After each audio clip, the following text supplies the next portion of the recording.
맑은 향기는 청정한 마음을 기르고 고요함 속에 인간의 참모습을 찾게 해준다.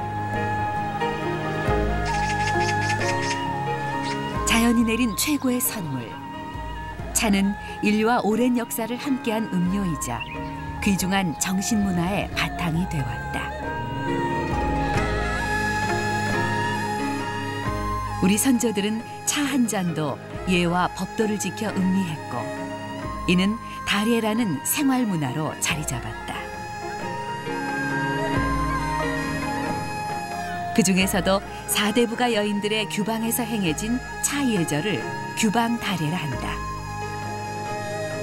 우리 생활 문화의 원형이 살아 숨쉬고 있는 인천의 무형문화재 규방 다례를 만나본다.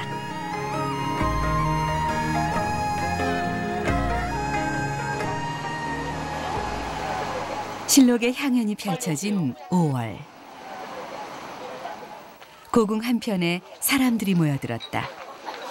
우리 차의 맛과 멋을 알리기 위한 다례 체험이 열린 것이다. 유치원생부터 대학생까지 전국에서 모여든 어린 학생들. 미래의 차이냐 아니고 현재의 차이입니다. 차 예절 경연대회가 열리는 현장이다. 리얼할 물 따랐니? 생각나는 대로 해. 가만히 앉아있으면 안 돼. 전국 청소년 차 문화전 및 차 예절 경연대회는 우리 전통 차 문화의 우수성을 알리고 청소년의 올바른 인성을 길러주기 위해 개최되고 있다. 그동안 갈고 닦은 솜씨를 선보이는 아이들의 표정이 진지하다.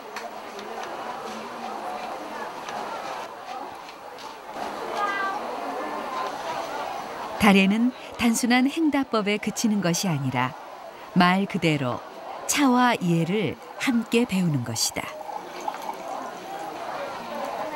그 중에서도 규방 다례는 그 옛날 여성들이 지성을 높이고 자녀를 교육시키는 기준이었던 규방 문화의 생활 예절을 중요한 핵심으로 표현하고 있다. 이제 규방이라는 바로 안방이라는 얘기가 됩니다. 얘가. 그래서 거기에서 가르쳤던 교육, 그것을 즉 우리가 이야기할 때 규방 문화다. 그래서 그 다례도 거기서 배웠기 때문에 규방 다례다. 이제 그렇게 얘기를 하고 있습니다. 차의 전래대의 가장 오래된 기록은 서기 48년경 수로왕비와 관련된 것이다. 조선 불교 통사에 의하면 허황옥이 가야로 올 때 차를 가지고 왔다고 전한다. 삼국유사의 기록에 의하면 661년 신라 문무왕 때 가야의 종묘제사에 올리는 음식으로서 떡, 밥, 과일 등과 함께 차가 놓여졌다. 신라의 스님들은 일정한 의식과 관계없이 생활 속에서 차를 즐겼다. 신라 고승 진감국사는 손수 차를 돌솥에 넣어 달였고 그것을 마심으로써 배가 느긋해졌다고 했다. 일상생활로 정착한 차 문화는 고려시대 들어 꽃을 피우게 된다.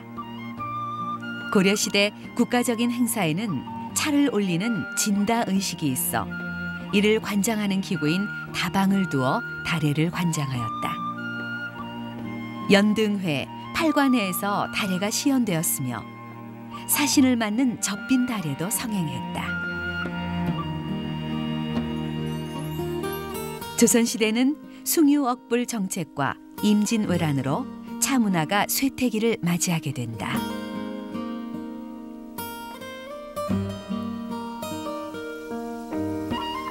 그러나 척박하던 차 문화를 부흥시킨 차인들이 있었으니 그중 한 사람이 정약용이다. 정약용은 유배 생활 중 차를 즐기기 시작해 술을 마시는 백성은 망하고 차를 마시는 백성은 흥한다고 하면서 호를 다산이라 칭하고 차와 관련된 많은 명시를 남겼다. 그는 유배지를 떠나기 앞서 제자들과 함께 다신계를 조직하기도 했다. 한국의 차 문화를 정착시킨 다성 초이선사. 선사는 차와 선의 세계가 하나라는 사상으로 차를 가까이 했다. 스승으로 모신 다산 정약용 등 당대 지식인들과의 만남도 차를 통해서 가능했다. 조이 선사는 중국의 다서와 비견할 만한 다서를 직접 지었다. 다신전은 찻잎의 채취부터 마시는 법까지 차에 대한 것들을 일반인이 알기 쉽게 적고 있다.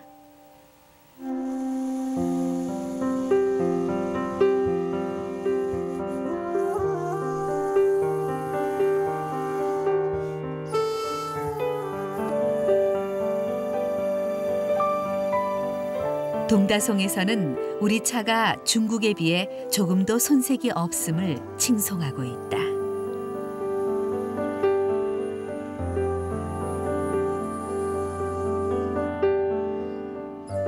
조이 선사와 교류한 추사 김정희 역시 차에 관한 많은 시와 일화를 남겨 차 문화 부흥에 큰 역할을 하였다.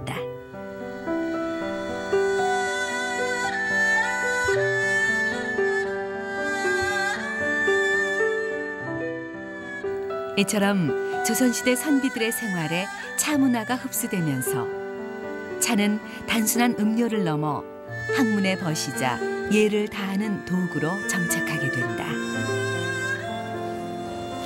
이는 양반가 여인들의 생활로도 이어져 여성 중심의 차 문화인 규방 다례를 형성하게 된다.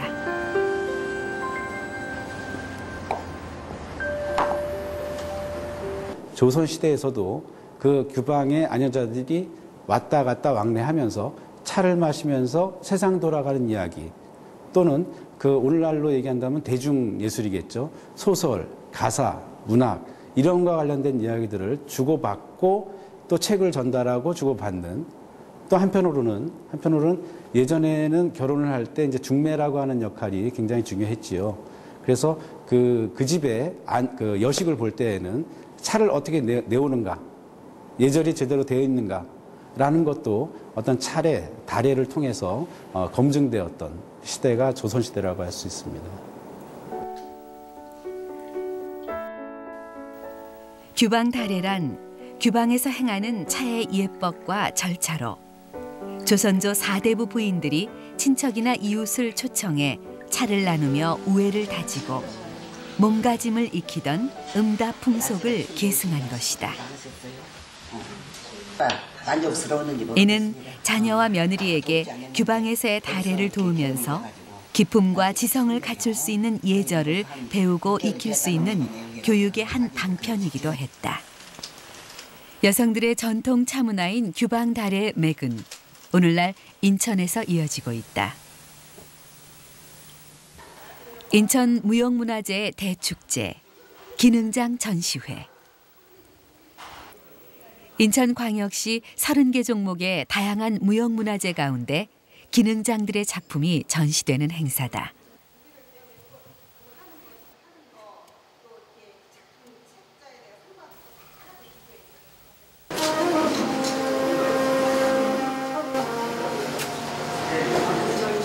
호젓한 대금 소리와 함께 규방 다례가 시연되고 있다.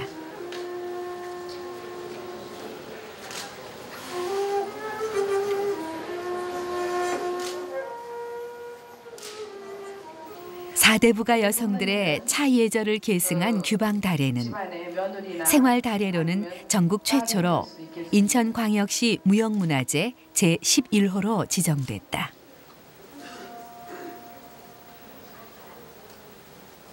용량의 똑같은 색깔의 똑같은 농도의 그런 차를 마시기 위해서 세 번, 이때 주인은 두 번째 잔을 우리를 준비를 합니다. 이귀의 보유자가 차 문화를 계승하게 된 동기는 조선시대 동학농민운동에 참여한 할아버지로부터 비롯됐다. 차는 저희 할아버지가 그냥 동학운동을 하셨어요. 옛날에. 동학운동 하셨을 때 동학을 치는 그냥 옛날에는 이제 우리 할머니께서는 언제나 동학군이라고 합니다만 이제 동학하는 분들이 우리 집에 오셔요. 오면 그때 생각하면 내가 한 100명 됐다고 생각되는데 100명이 왔겠습니까? 근데 그런 분들이 보따리 개나리 보찌만 싸가지고 그리고 저희 집으로 오십니다. 오셔서 이제 며칠이고 있다 이제 김무식으로 가시고 그래요. 그럼 그냥 찹쌀도 가루로 만들고 그냥 솔잎도 가루를 만들고 떡차도 해서 거기서 배를 잡수는데 그때 어린 나이에 내가 그 차 신부를 했었습니다. 그래서 이게 뭐냐고 하니까 차라고 그래요. 그래서 아 차가 이런 것이더구나. 이후 명희는 성균관 유학당 등에서 본격적인 차 문화를 연구하기 시작한다. 지금 돌아가시고 안 계시지만 해남에 계시는 김두만 선생님이라고 계십니다. 걔가 그분이 성균관에 와가지고서 추운 날 지금은 성균관도 이렇게 문을 막아서 바람을 막았었습니다만 옛날에는 그렇게 막질 않았어요. 얼마나 추운지 모르고 난로 하나도 없는 데서 거기 앉아서 우리가 동다성 공부를 했습니다. 그때는 책이 없었으니까 지금같이 출판의 자유가 없을 때가 아닙니까. 그래서 그때는 정말 동다성 누가 하나만 책이 있으면 그것만 벗긴이라고. 명희는 1979년 한국차인회를 결성한 이래 한국차문화협회를 조직해 전국에 규방 다래를 보급하고 있다.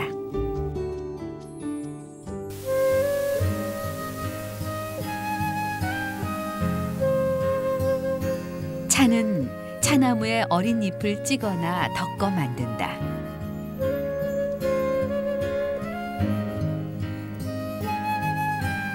찻잎 채취는 이른 아침 시작된다. 대개 7년생 정도부터 찻잎을 따는데 꽃이 지고 열매가 떨어지고 나서 3달쯤 지나 이른 봄에 돋아나는 새순을 딴다.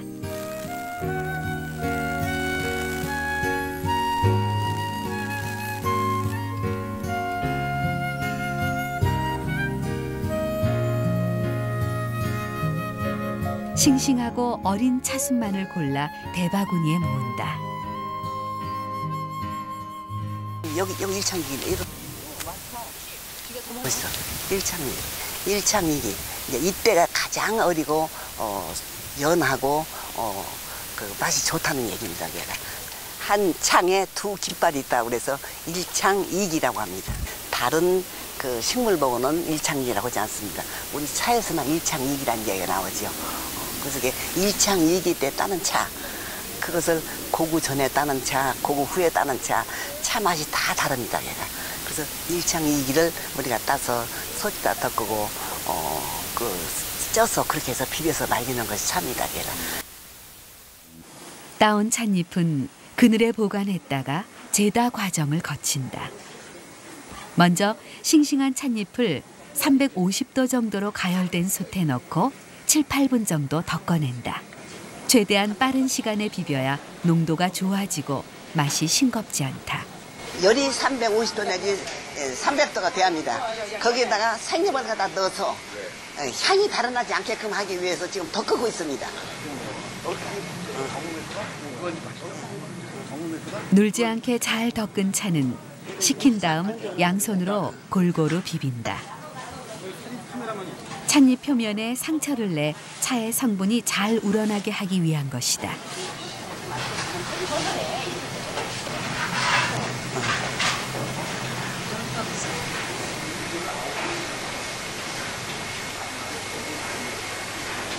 가마솥에 덮고 비비고 말리기를 반복하며 차는 완성된다. 2번째는 이렇게 여기다가 솥에다가 이제 9번을 하고 저기서 말리는 것을 9번 하는 거. 그래서 구중구포라고 하는 것입니다. 이게.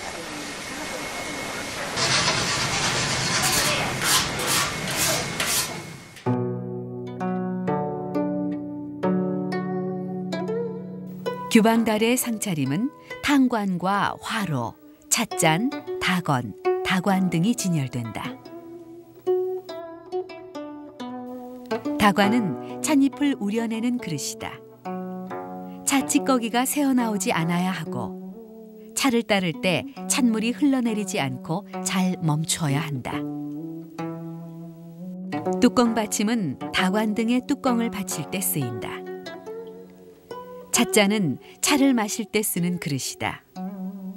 절간의 종을 거꾸로 놓은 모양의 잔을 찻종이라고 한다.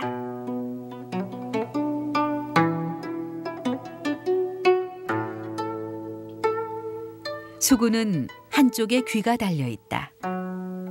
끓인 물을 부어 식힌 뒤 그 물로 차를 우려낸다. 차호는 차를 보관하는 다구로 차의 진향을 보존할 수 있도록 잘 밀봉돼야 하며, 찻숟가락은 오칠한 나무나 대나무로 만든다.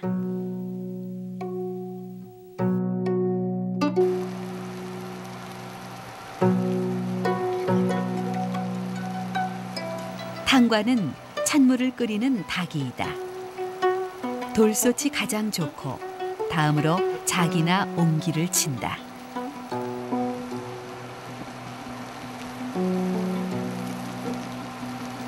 표자는 탕관에서 물을 떠낼 때 쓰는 국자이다. 보통 표주박을 반으로 쪼개 쓰기도 하며 대나무를 이용하기도 하는데, 솥으로 된 탕정을 쓸 때 꼭 필요한 다구이다.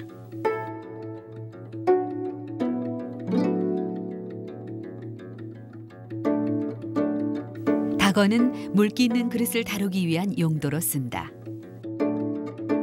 가는 삼배로 만든 찻수건은 멸균 작용까지 한다. 닭이나 상을 덮는 보자기는 예로부터 안팎을 홍색과 청색으로 지장하여 사용했다. 이는 음양의 조화를 상징한다. 여기에 다식상이 곁들여지기도 한다.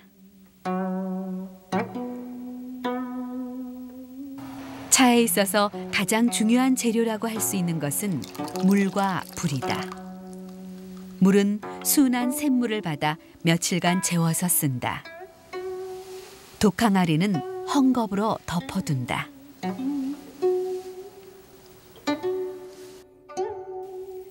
좋은 차맛을 내기 위해서는 물을 잘 끓여야 하는데, 화력의 상태는 불꽃이 있는 숯불, 즉 활화가 좋다. 불은 너무 세어서도 너무 약해서도 안 된다.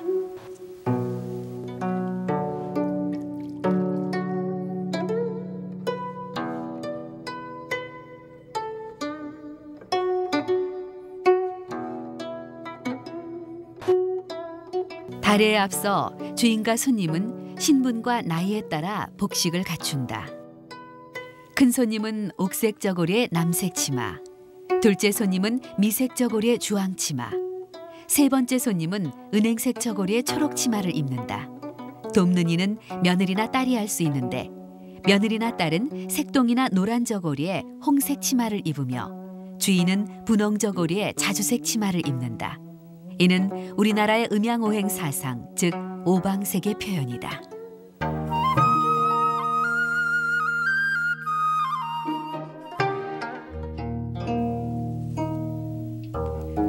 주인은 손님을 문 밖에 나가서 맞이합니다.